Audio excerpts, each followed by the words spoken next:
Hello, everyone. Welcome to the Soul Surgery podcast. My name is Nikki Clinch, and I am your host. And today I am excited and looking forward to introducing you once again, to the amazing Michaela Boehm. Michaela is coming to sit with me for 2 back-to-back episodes where we are releasing an intimacy series this month. So the first episode, which is this episode, we're going to be speaking about sensuality by creating internal safety within ourselves. And this is a really, really important episode to listen to. Speaking about how, firstly, breaking down the conditioning and the misconceptions and the myths that we have around sensuality as if it's something we need to get or something that we need to do or something that we should demand, and learning from Michaela about how it is something that we need to allow, that can be allowed to come through by creating a sense of internal safety within ourselves. Michaela is an absolute expert and wise woman in her field. She is an embodiment and intimacy coach and therapist. She is the founder of Linear Movement. She has featured on Red Table Talk with Jada Pinkett. She has featured in the Netflix series Unwell. She is just an absolute wise force. And what she speaks in these episodes should be heard by as many people as possible. So it's an honor to sit with her. So I will go on to the episode now. If you love it and if you have any big shifts or aha moments, please do share with me in the comments below. You can send me a DM on Instagram. You can send me an email in the website. I love to hear your healing. Do let me know where in the episode it landed for you. And if you love the episode, to also please leave a review, because your reviews really matter. They help to spread this podcast far and wide. And lastly, if you want to be part of this community and want to receive these episodes without fail every week and be the first ones to get them, please do subscribe to the Soul Surgery channel. It would be an absolute joy to welcome you here. So without further ado, we move on to Michaela Boehm. So hello, Michaela. Thank you so much for coming to sit with me again and for speaking to the Soul Surgery audience. How are you doing today? I am good, and thank you for having me. So I can see you're all wrapped up warm. Is it cold out there? For some reason, it's very chilly these last week or two. We had ice, frost, which is, in my part of California, happens on occasion, but it's good. You, of course, are all sunny and in a teeny little outfit. Yes, I am in New Zealand, so it is summertime here, like peak of summer right now. So it's super hot. So I wanted to get you back on here and record and release this intimacy series with you because, firstly, relationships just seems to be one of the biggest, most challenging aspects of human life, of, the one that we have with ourselves and the one that we have with each other. And then, of course, with this pandemic and everybody's being put inside into isolation, I'm sure that there's so many issues coming up around this. So I just wanted to hear your wisdom and be able to share as much of that with people as possible right now. So thank you for that. So we're going to talk about sensuality today. And I guess the first question I have for you is, what is the biggest misconception around sensuality? Aha. Well, it depends on how you define it, right? So I have a very specific way of looking at sensuality that sometimes trips people up because a lot of people mix sensuality and sexuality together. And sensuality is often also considered something that's more on the, let's say, hedonistic, sexual side of things. And yes. I personally think that's doing sensuality and everybody who has a body a huge disservice. So, because when you really look at the word sensuality and what is really meant by it, it's being engaged with life with all your senses. And that's sensuality, right? When you really think about it, is that you are able to feel and experience your life through all five senses. Right? Yes. So there is nothing dirty, nothing gluttonous, nothing lascivious, or whatever you want to call it, about that. That's it. As a matter of fact, it is how human beings have survived for many millions of years. And so engagement with the senses is one of the main reasons we're all still here. And when your senses are diminished or you don't have one, it drastically reduces your ability to survive in the wild, for sure, and also makes your life not so much fun, even if you're in a domesticated setting. But how did we know if we could eat something or not? Well, if it tasted horrible, it probably wasn't good to eat.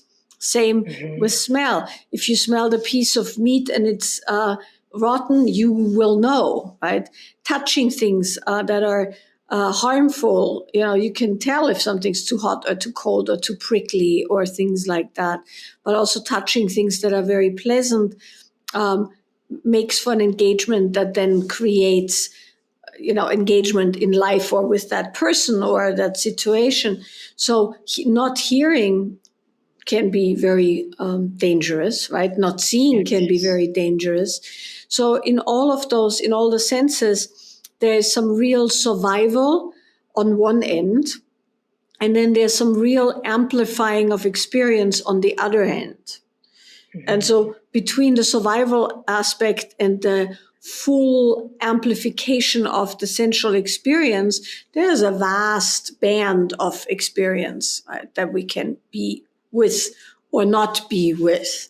But sensuality in that definition, and the way I use it, is simply your engagement with life with all your senses.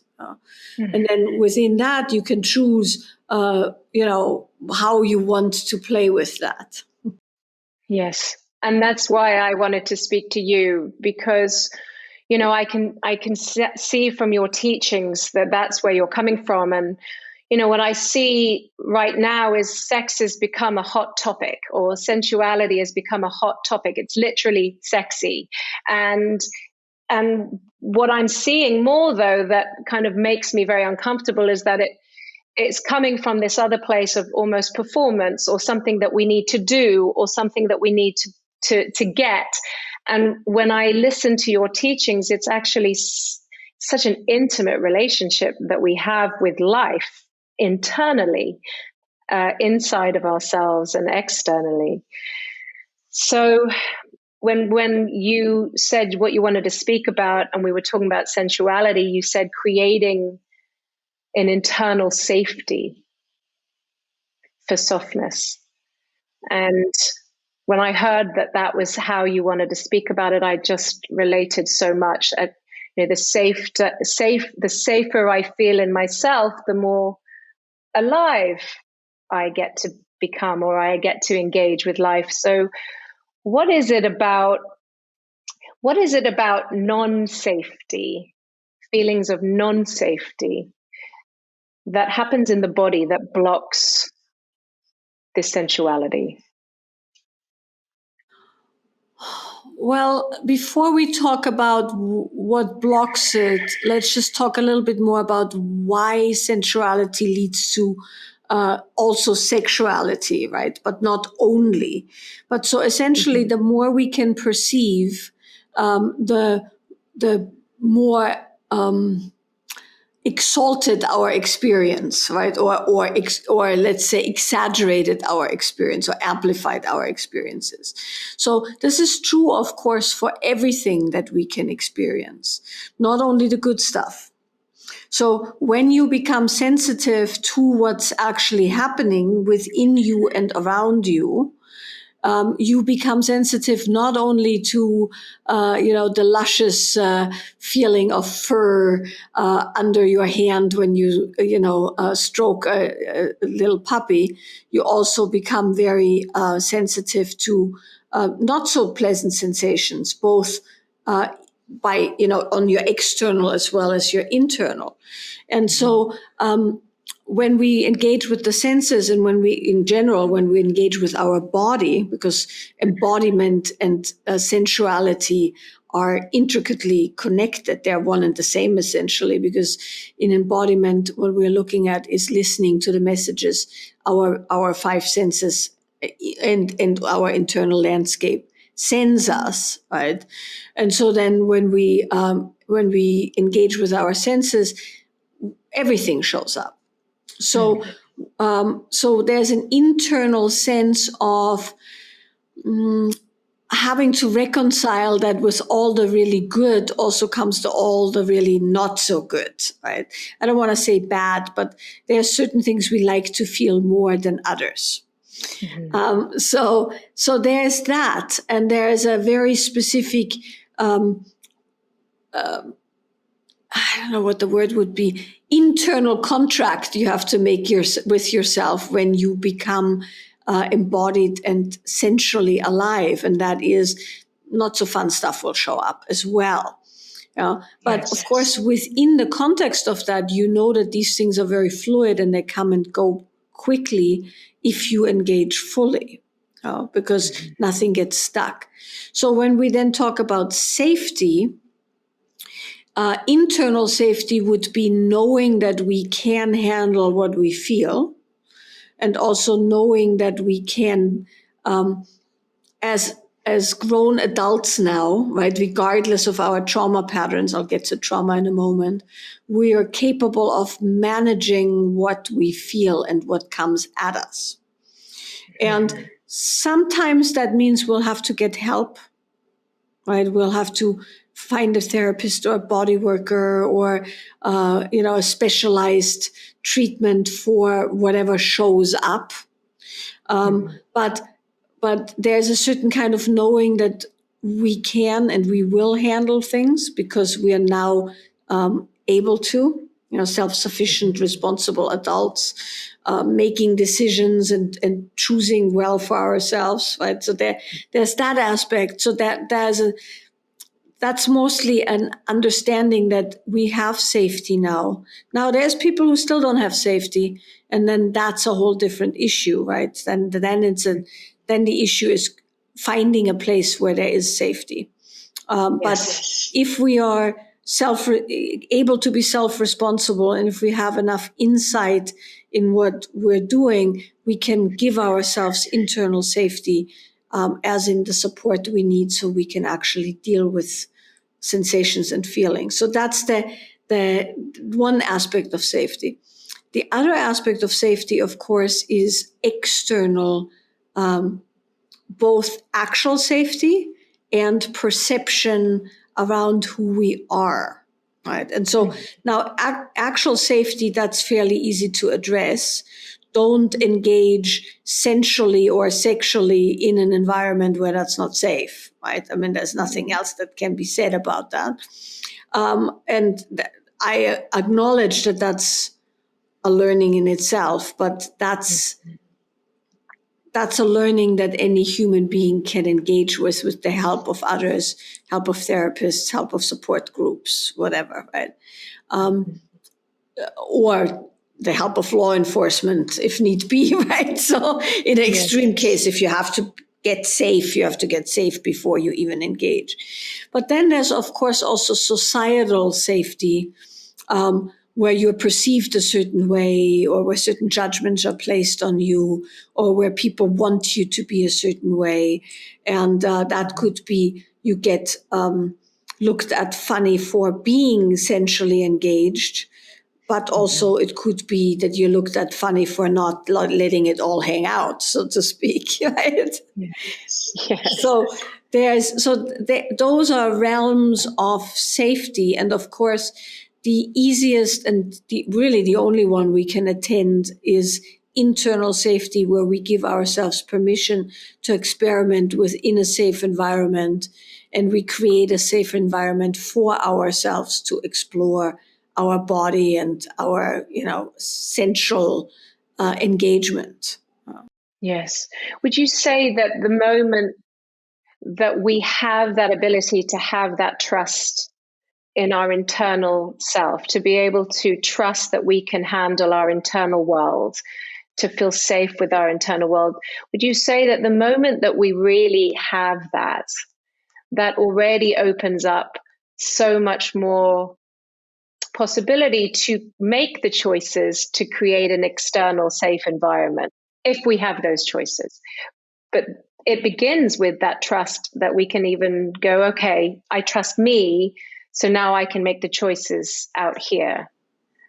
Yes, absolutely. Right. I mean, absolutely. Because, for instance, I just had a call with somebody, and she was saying, well, I always want to be a good student. And so I do what the teacher says, even though I might not feel like it. Well, that's a lack of personal safety, right? But not brought on by me in this case, right? But brought on by that person, in the sense that if you can't be trusted to set proper boundaries for yourself, everything else is a problem. Yes. Oh, I totally hear that. If we can't be trusted to create that internal safety for ourselves, then everything else is a problem. That is such an important thing for everyone to hear, because I think we get so stuck in trying to change the external circumstances. If I change the teacher, if I change the partner, if I change my body, but yet we never feel safe. And actually it begins inside, and that also opens up, like you said, this sensual relationship with life. One of the most powerful phrases from the podcast you recorded with me before was, if you numb out pain, you numb out pleasure. And everybody was like, whoa, what? And so I want to go into that now. If you feel safe feeling your pain, then you can feel safe receiving the pleasure. Pleasure, exactly. Right?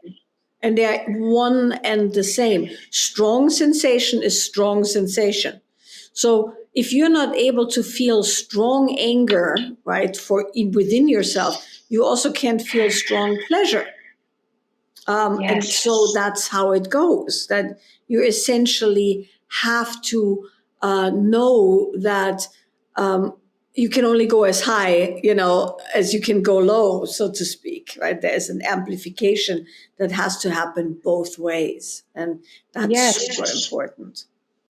And so if this whole talk, it's a very sexy topic, abundance, love, receiving. And it's like, actually, when all that goodness comes in, and if you can't be with your own pain, we're going to find a way to push even the goodness away. And I personally relate to that. That has been such a deep journey of mine.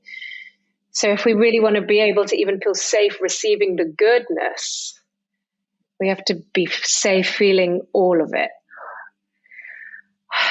It's such a relief hearing this, I just have to say, because, this feels so much more relatable to me than the kind of performance of sexy.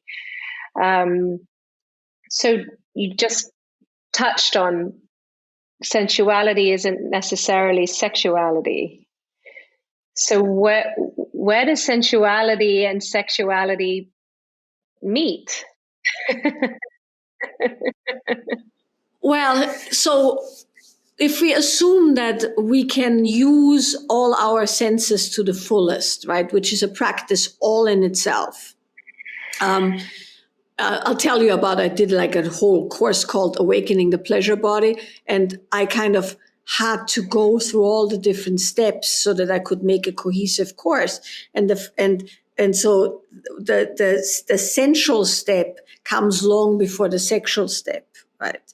And the reason that is the case is for what we just discussed, that you have to also reconcile with not so good stuff also being there. So there's an element of releasing things and getting comfortable with strong sensations and emotions. And then what happens is you can learn how to amplify your engagement with each sense. So right now, for instance, right, I always have a cup of tea. It's a running joke. My entire life revolves around the next cup of tea for the most part. So as I'm holding this tea, which of course you can only see when you see me in person, I have several sensual things going on at the same time. So there is touch where I'm feeling the cup in my hands and also feel the heat of the tea warming my fingers, right?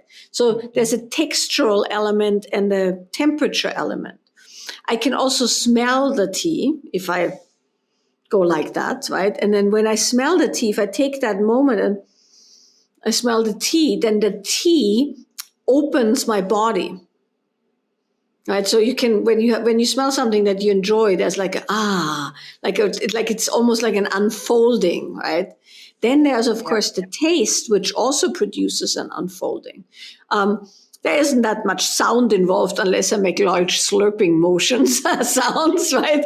But there might be the sound involved in pouring the tea, right? And then there's of course the sight of my favorite mug, right? This is my favorite mug from a Finnish company. So, there's like, I look at that and it gives me a certain joy.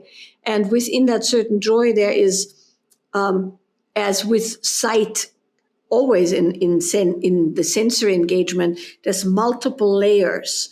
So this is just an example, of course, so that this is clear for everyone, right? So so my sight sense, which of course is also the primary sense for most people, but my sight sense can focus on that cup. And then when I focus on the cup, there's multiple layers of positive engagement that open things up. So this cup has little animals on it, like these little stylized wood creatures. So there's an owl, which I love, right? So there's that first layer of an enjoyment of the actual design. There's a second layer of me having very strong familial positive memories about this particular brand of ceramics. Right? Yes. And then there's a third layer of where I bought the cup and with whom while traveling. So all of that loads up positively in my body. And so with just one sense, I can produce cascades of positive reaction in my body. Then I can produce that same cascade of reactions through the taste, through memories and engagement, and through the touch, right? I could then play some nice music with it, and then we have all the senses engaged there. And what then, of course, happens is my body now is alive and open.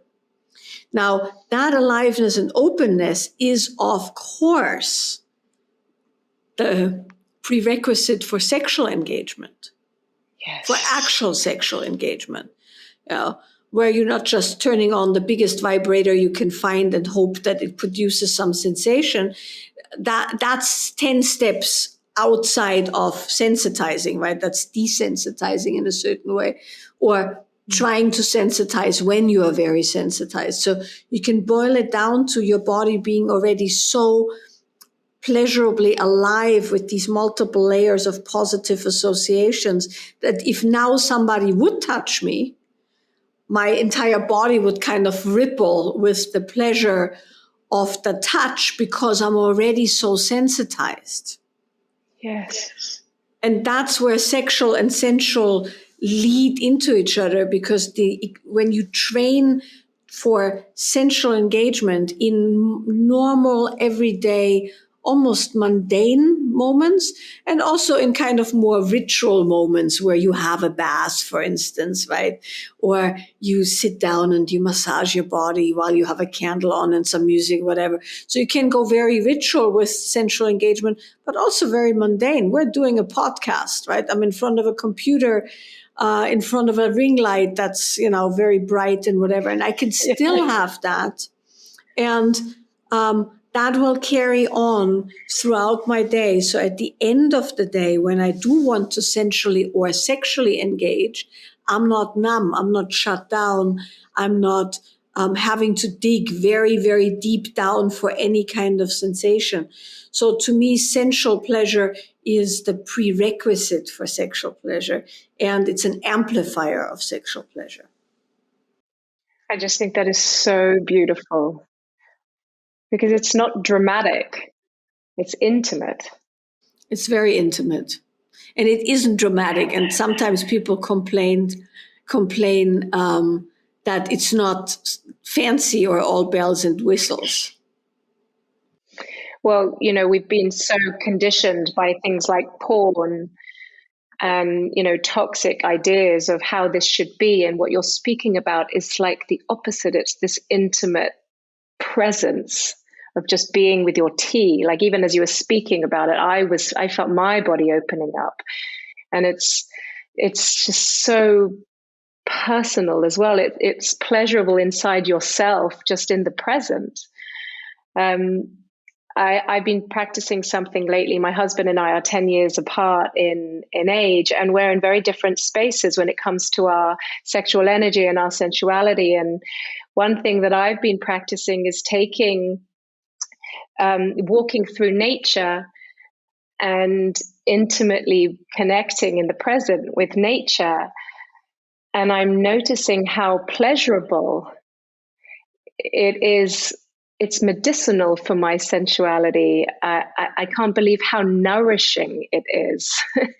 Rather than focusing on the disappointment of the differences of our energy right now, it's like, oh, I feel this, it's available in any present moment. Yeah, it's always available within us, around us. Nature is a great one there, absolutely. And the thing, of course, the benefit of that is that when you get that other places, you don't have to make your partner wrong, of course, right? And you can also bring yourself to your partner from a different place, because of course, there's no way that your partner doesn't suffer that difference too. Right, from the other side. And so when you don't put all your eggs in one basket, so to speak, that might not be the best metaphor for sexual engagement. But if you don't put all your eggs in one basket, then, and if you come already full, then that makes for a lot more harmonious bridging of the difference. Gosh, that's beautiful. If you come already full, that's so beautiful. Rather than coming empty, saying, please fill me. Or even worse, you must fill me. This is your job. Demanding. I'm entitled to being filled by you. You must open my body. I mean, always hear these things, and it's like, ooh, that kind of pseudo spiritual rhetoric of my man must open me. It's like, you're not gonna get very far with that kind of attitude, because no man in their right mind is going to react well to an entitled demand. Oh gosh, I hear so much pain in that, and such healing in this too. If you come already full, interestingly in this moment, I feel such love for my partner just as we're speaking, because it just takes away all that pressure and judgment and expectation, which of course shuts the body down and doesn't feel safe. And then the whole thing doesn't work. It can't work. Yeah. Exactly. Well, and then there's also a thing when your partner feels like they have to, they are no longer free to want to, right? That's the other thing. There is something really horrendous about putting somebody in a double bind. We all do it, right? But it's a place you can't escape from. And the double bind is damned if you do, damned if you don't. right? Yes. So that's a double bind. So it's like, well, you don't open me sexually the way I want to. Well, now what, right? Now, if they do it, then it's just because you said so.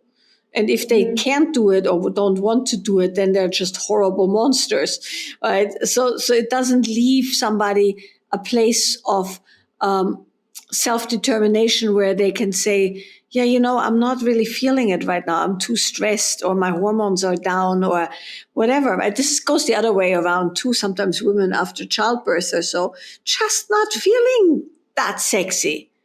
Nothing wrong with that in the course of in a loving, committed relationship. There will be moments where you don't sync up, and then to make that into this horrible shortcoming is really bad, right? And you can't really recover from those things.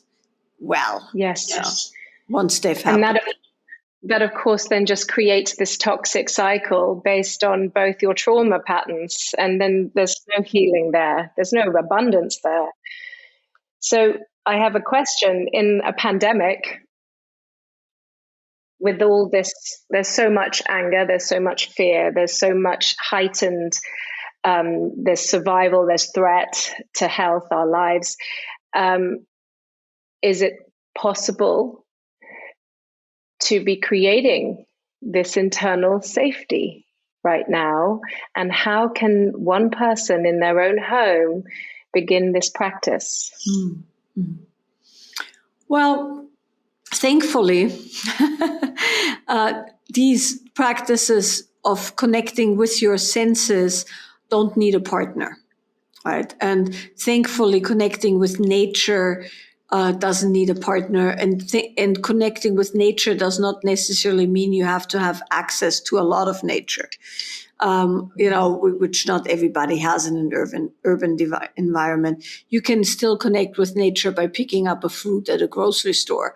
You can connect with nature by buying some flowers.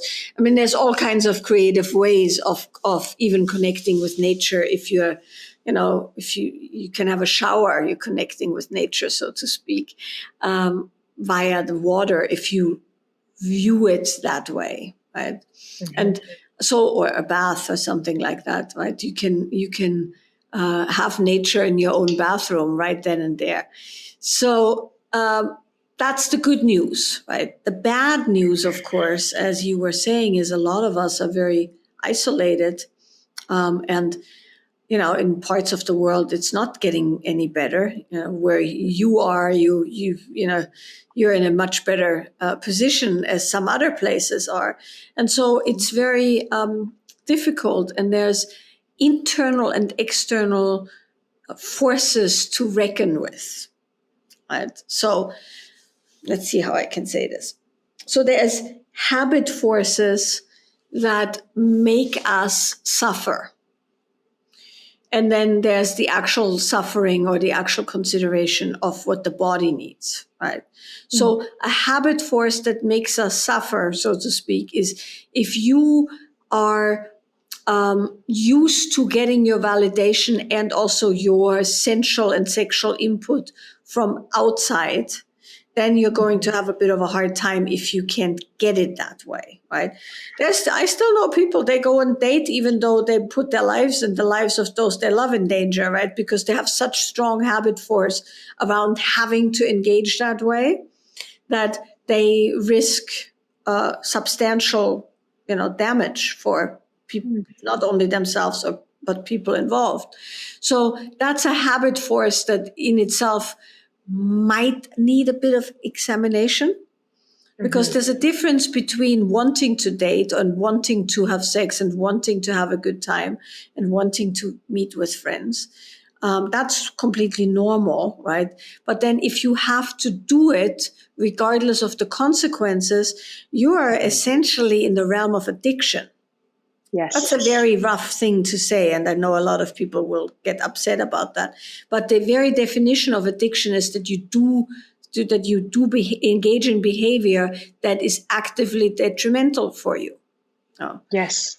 And so when you engage in behavior that's actively detrimental for you, and that, by the way, occurs even before a pandemic, where people have unsafe sex and risk pregnancy when they don't want children, and all kinds of stuff that we do in the relational field because we need things so badly. So that's something to examine. This is not something that we need to talk about here, but that's certainly something to examine with somebody who's qualified to support you on that, because anything that has a hold over us makes us less free. Right? Yes. And freedom is one of the, the greatest internal safety and virtue that you can have, is that you're free to make the decisions you want to make based on what's best for you. Right? Yes. And if you don't have that, then you must get that with the means available to you. Right? That's everything from reading books, seeing a counselor, getting help, going to support group, getting education, whatever. So there's that. Now, considering that, there's also just the suffering of the social shutoff. And, human beings are social creatures. We're not meant to be alone. We're not meant to not hug and connect and stuff like that. So I'm not talking about that. It's just when you do things that you shouldn't be doing, that you are in some realm. Yeah.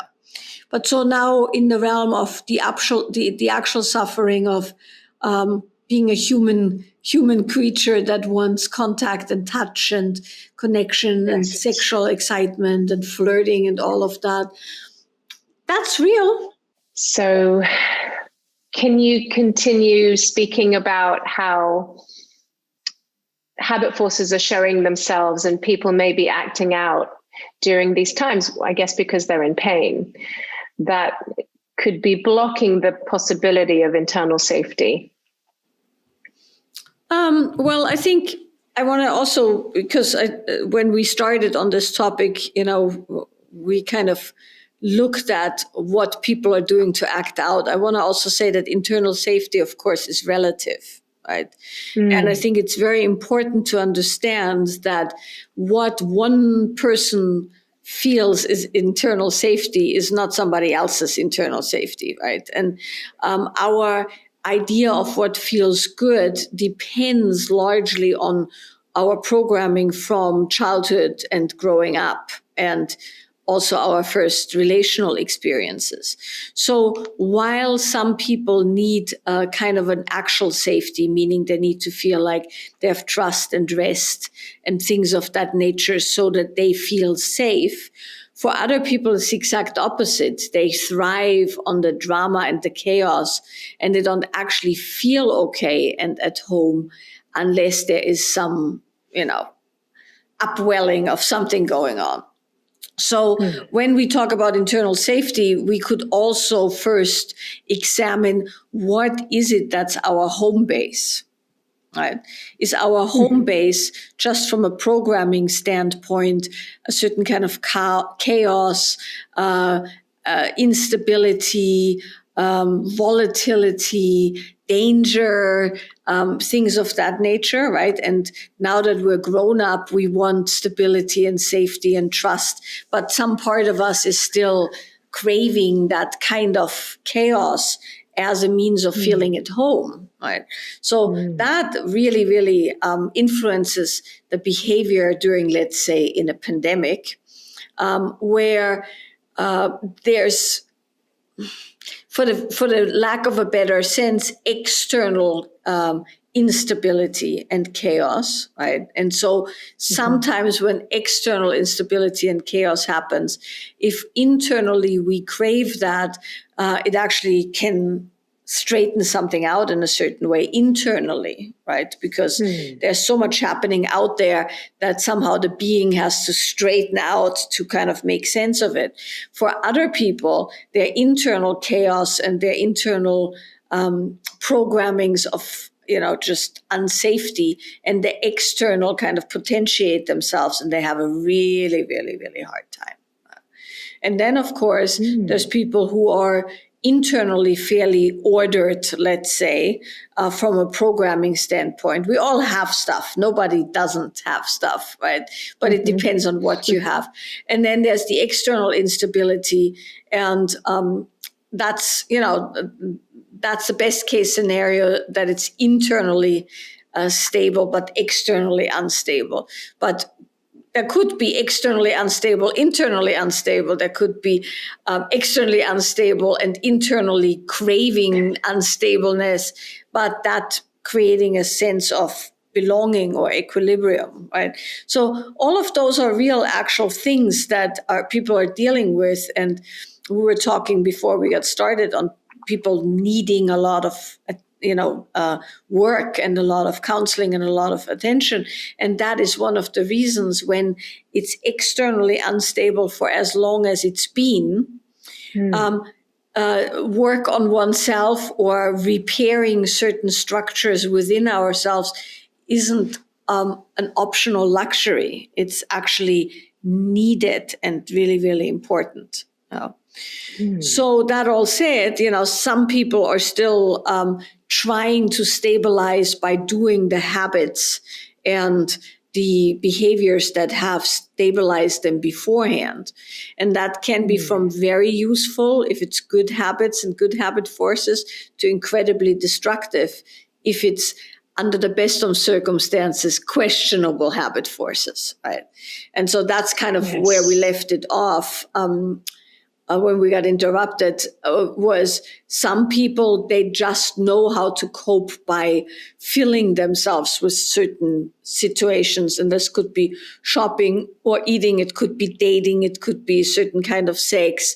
It could be partying with, in the best and in the worst kind of ways. So when you have to do these things to stabilize yourself and you can't do them, then that can be incredibly destabilizing and incredibly upsetting, because you are essentially not getting your quote unquote drug of choice, right? You're not getting your chosen tranquilizer or your chosen stabilizer.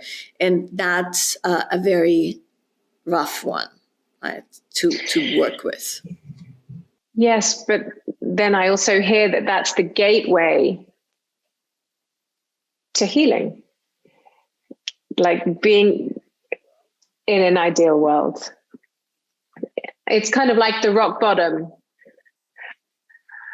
When I look at people who come to work with me, most people have come to a point where the things that they thought they needed or that they've acted out in have stopped working. And so it creates a destabilization and then this rock bottom. And then that comes to the point where you say, it's no longer a choice. I have to heal. Yes. That's the ideal situation, is that you come to a place where anything less than getting out from under this isn't good enough, Yes. So what could you say that people could start doing in their homes, in their lives? We don't really know how long this is going to take. I think that's probably one of the hardest things, is that there's no end point yet. And so what can people do in their lives now? Yes, go to therapy and start to look for help. But are there tools that they can bring into their way of living that can start to deepen the relationship that they have with their own internal safety, intimacy, learn about their home base, and create a more safe foundation for themselves? Yeah, there's loads of things people can do, and not everybody does need therapy, right? Feeling somewhat destabilized in a destabilized world isn't necessarily out of the ordinary, right? I personally am a great fan of checking in with someone on a regular basis to make sure I'm not going off the deep end and not noticing, right? in times of stress, not only in this moment. But aside from that, there's lots of different things people can do.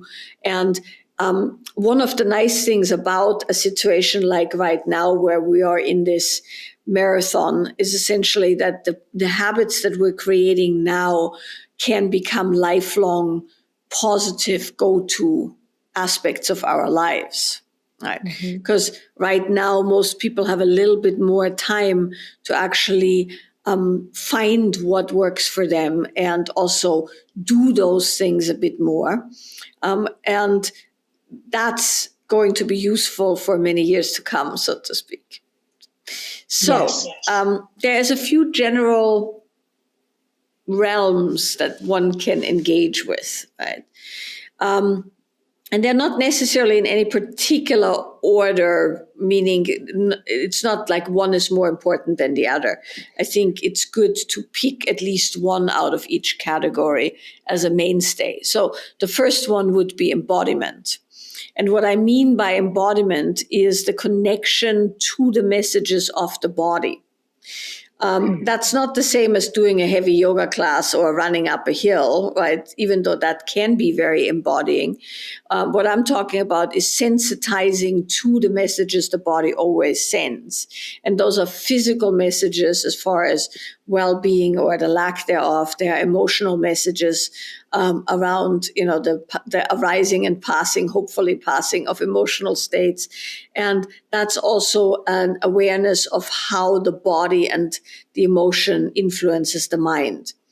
And so embodiment practices are practices that sensitize us and connect us to the body, and that bring the body online as the tool that it is, right? Because our body is kind of a premier tool, and our body has actually made us survive and served us way longer than our developed brain has. And so there is a whole body of knowledge, pun intended, right, that's only available through the body. It's not available through the brain. It's not even available through the heart, through the emotions. It's just available through the body. And so doing embodiment practices, really connecting with the body, caring for the body, working with the body on the natural ways that the body can release stress, regulate the nervous system, let go of old stuck stuff. All of that's possible within embodiment practices. And as you well know, I've developed an entire embodiment practice called the nonlinear movement method, where all of those things are done, from the wisdom of the body. But there's other ways to do it. For instance, just regular walking, regular swimming if you have access to a lake or an ocean, regular unstructured movement, dancing, playing with your animals or children, things of that nature that sensitize us to us having a body. So pretty much anything that makes people connect with their body in a not so very structured way. And why I'm saying that is that when, of course, we apply a lot of structure, that is a scaffold for a certain pathway. So there's nothing wrong with exercising with structure. For instance, if you weight lift, you have to have proper structure, or you'll hurt yourself. Or yoga is very structured in a certain way. That's not a bad thing, and it's certainly embodying, but it's kind of not the full picture that can be had with a more unstructured, nonlinear, playful, kind of multifaceted approach to embodiment. Right?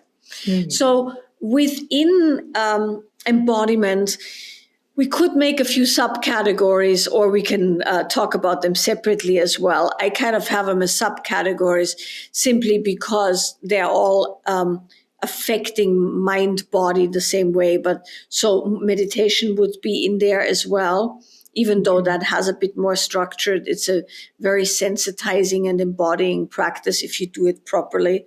where you actually become super aware of all that comes, and it can pass and arise and pass through, and things like that. Moving meditations as well. So that would kind of, for me, fall a bit into the same category of the sensitizing towards the messages of the body and the loosening of a certain grip of self-identity and habit forces. So that would be the embodiment track of tools that one can do. Right. And of course, it's considered that all the things we do within the embodiment track are stress relieving and allow for kind of a better, let's say, endocrine function and a nervous system function. So there is that. The next one would be what is loosely described as self-care. And so within self-care, that's of course also embodying and things like that, but I'm giving it its own category because we all know what that looks like. It doesn't necessarily mean we do it, but we know what it looks like. Meaning taking some time to actually care for ourselves, not just our body. So things like let's say journaling or speaking with a therapist or having a massage if that's appropriate within, wherever you are living, or a self-massage, or upping your routine for your face care, or giving yourself a pedicure or whatever, all of those things fall into the self-care category, but so do listening to music, cooking yourself some food that you really enjoy, nurturing yourself with the proper supplements or the proper regimen that allows your body to function optimally. So there's a wide range of things that fall into self-care. And they go from, I would say they range from indulgence to discipline, depending on what you need. Meaning sometimes that means having that piece of chocolate and laying in the bath and reading a trashy novel. And sometimes that means eating proper supplements, going on a bit of a, food regimen to balance out your system, and anything in between. So that's all, to me, that's all within the self-care. Optimizing how you care for your body, your mind, and your soul. And then you have questions before I rattle on? No, I'm really enjoying it. Carry on. This is all really, really useful stuff. So the third one, I sometimes call organization. And what I mean by that is creating external structures that allow us a sense of safety within ourselves. Yes. Right. And I can't say enough about that. It's particularly in women's practice often looked down upon, right? Because we're supposed to be just all flowy and all over the place and go with whatever comes. And it's considered masculine if we have some structure. And that's, that's really not very useful. And it's some strange dogmatic prison of another kind, right? It's essentially the 50s reimagined for modern times, right? It still is hugely, what would the word be? Diminishing, right? So, yes. So I personally think that the more external structure you can create for yourself, the more you can flow internally, and also the safer you feel and the more trust you're going to have in your own ability, which of course also means you can make better choices around those you surround yourself with. Right? And when you can provide yourself with an external structure, that kind of relaxation goes a long way also for things like sexual openness or adventurousness and things like that. So I think it's super, super important. And so within organization, to me, there's a whole realm of engagement that that's important, one of which is a schedule. there's nothing wrong with having a schedule. And that's not to say you have to be rigid, but having a schedule and knowing what you're doing is hugely settling, particularly in a time of uncertainty, right? If you don't know when, in my case, I still don't know whenever that will be that I can to travel again or see my parents or whatever, right? So the day-to-day structure has become a lot more important because I don't have the structure of, okay, 2 weeks from now, I'm flying to Europe. It's like 2 weeks from now is exactly the way it is today, unless I put some specific structure into my calendar and plan my days such that there's a variation to my schedule that makes it so I'm not going insane, right? But also that makes it so I can relax and everything's attended to. So a schedule is super, super important. Also, this is one of the ones that people overlook other than from a design standpoint, and that is proper environment. Now, can't say enough about the positive benefits on the nervous system of proper environment. And now proper environment is different for each person. Some people need it a lot more cleanly than others. Some people need every pencil squared, while others just need a heap of pencils for well-being, right? That are thrown there and look amazing or whatever. So that's very different. But a certain kind of structure that allows you to find what you're looking for. Having one of the most, I don't even know if I want to talk about this because it's very, well, then you have to. Well, it's nothing revolutionary. It's just people have such an odd relationship to this. So one of the tools of being super effective in your life is having spares. What do you mean? Having a second one of whatever you need often. Say more about this. So if you want to be effective in your life and get stuff done, you can't run out of things. It slows you down and it creates friction in your effectiveness. So for instance, if you and I are talking and my microphone goes, right, because it fell, let's say. If I don't have a second one, we're done. And then I need to order one. Now I'm in a pandemic, so I'm definitely not going somewhere. Thank goodness for Amazon, but if it's not available on Amazon or whatever, you might take a few weeks or whatever. So same with things like, let's say, printer cartridge. Or things of that nature, a second mascara wand, extra face cream, a spare toothpaste. It sounds very, very ridiculous, but when you have whatever you use most spare and you keep that up, it reduces slowing down friction and interruption to what needs to happen so massively that all that extra attention and energy can go towards things like embodiment and self-care and stuff like that, or creativity. Wow, that's so interesting.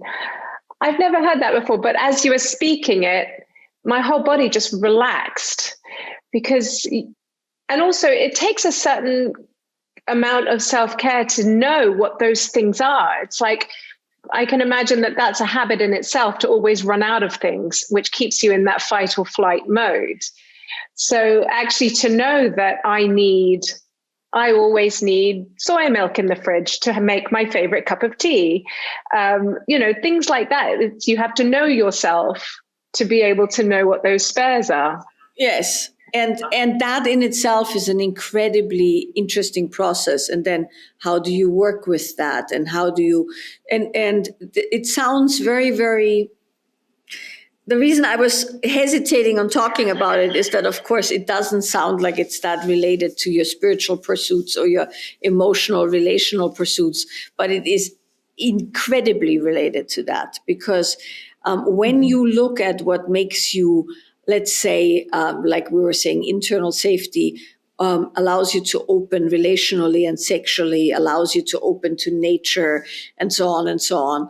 It is how relaxed your nervous system is habitually, right? It's easy to assume that you can open into a sexual moment or so if your partner is just skilled enough. But you know what? That's a dicey bet, right? It's much better to have a baseline of actual deep relaxation that allows you to open when you feel like it, without having to climb up some very steep mountain of tension, contraction, chatter and stress. And so things like having your environment set up in a way that your body is relaxed on an ongoing basis make a huge difference relationally as well as sexually, sensually, and as well in the personal development.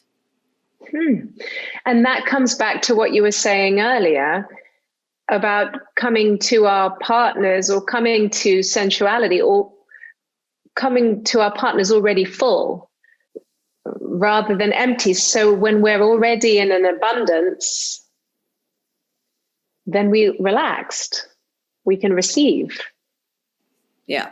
And that's super, super important, right? And that's a big part of it, is that you have organization in place, that you have your ducks in a row, that you know what you're doing, and that you don't use available bandwidth on stuff that's totally inconsequential. Thank you. That's super helpful and really interesting. So thank you so much, Michaela. It's been such an interesting and useful conversation. I want to say to everyone listening that you offer quite a lot of courses and workshops on your website and in your work, and the non-linear movement. So people go check out Michaela's website if you want to practice non-linear movement. Can people do it in their own houses? Can they practice now? As a matter of fact, I teach it online, so people can do it in their own home, which is, of course, really, really cool, because that's where you do the regular ongoing practice. So you get guided in the space where you're actually practicing, which makes it incredibly powerful. And also on the website, there is a demo, and there's home practice instructions, and there's a playlist, and there's all kinds of stuff. So it's, that's a super simple tool for anyone. And then from there, there's all kinds of other fun stuff, amongst them long form 9 months engagements into study groups, where you get quite personalized attention, because it's small groups, and it's available in all time zones, because I teach it twice each day. So wow. I do a morning session for the UK and Europe and East Coast of the US, and then on the same day, the same session in the afternoon for US, Australia, New Zealand, and beyond. So, well, I'm definitely going to be coming along to that. Well, thank you very much. It's always such a pleasure to speak with you. And everyone, please go and check out Michaela's work. We will be putting all the details below this episode, so that you can go and really make the most of this very powerful and healing practices that you offer. So thank you so much. Thank you.